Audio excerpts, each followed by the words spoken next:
If the phrase, your work will speak for itself, were actually true, the hardest working engineer in your company would be the CIO. But they aren't. In fact, the hardest working person in your IT department is probably stuck in the middle management, drowning in Jira tickets, putting out fires on the weekend, and wondering why they just got passed over for a promotion again.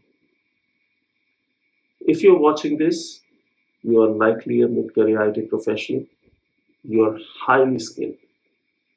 You might be in security, risk, or infrastructure. You are the go-to person on the team.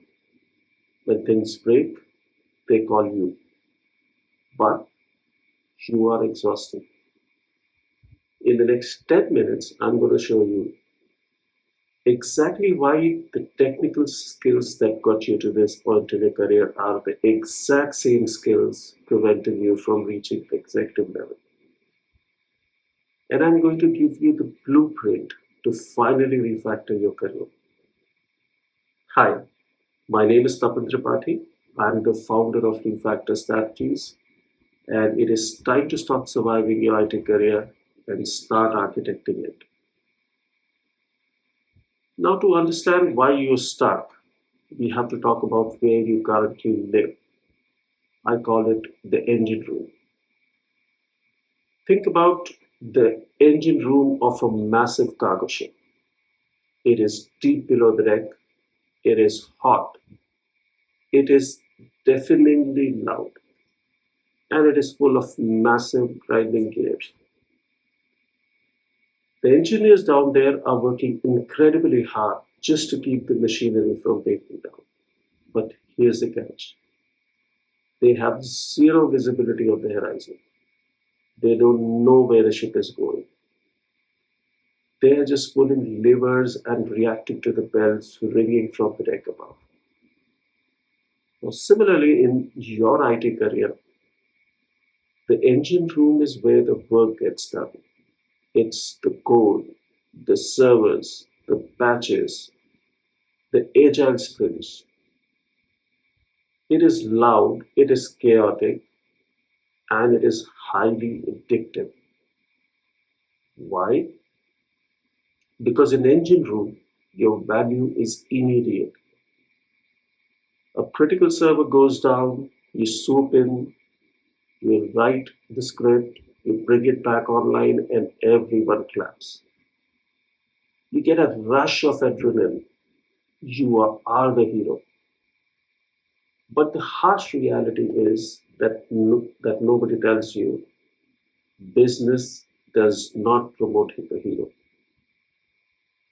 When you put your head down and just grind, you become what I call a reliable implementer. You become a hard coded dependency.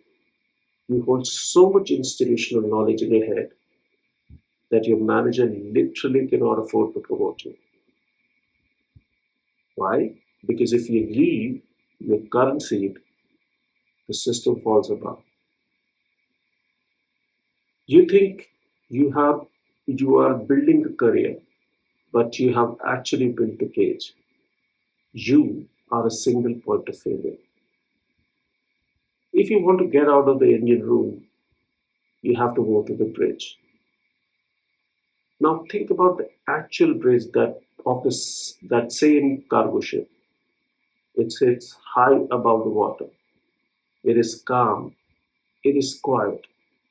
The people up there aren't covered in grease, and they aren't turning the wrenches. Instead, they are looking out the glass at the horizon. They're reading the radar.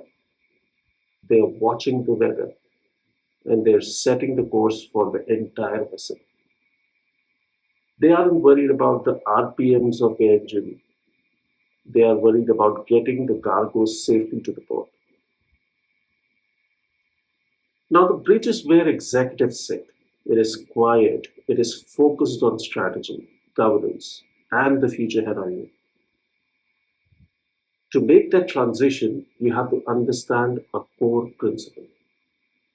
The map is not the territory. Now, in IT, the map is your technical output. The territory is the actual business. The biggest mistake mid-career IT leaders make is talking to the board about the map. You walk into a meeting and say, we achieved 99.9% uptime and deployed 400 zero-day patches. The executive team here is static. They don't care about your tech stack. They care about three things: revenue, risk, and reputation. If you want a seat on the bridge, you have to stop speaking features and you have to start speaking finance. You don't say, I patched the server. You say, I mitigated a critical compliance risk that protected our customers' data and avoided SLA penalties. This is called business translation, and it is the most valuable skill you can learn this year. You cannot code your way out of a strategic deficit. You need a completely new operating system. And that operating system is for your career. That is why I developed the C.O.D.E framework. Now, it's a four-step process to move you from engine room to the bridge. Now, in my C.O.D.E framework, C stands for clarity. It is what you just talked about.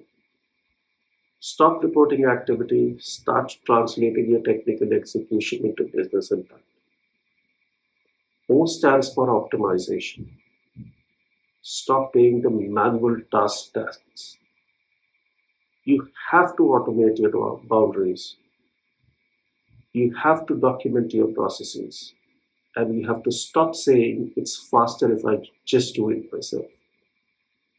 You must delegate so that you can elevate. Now, the D stands for direction.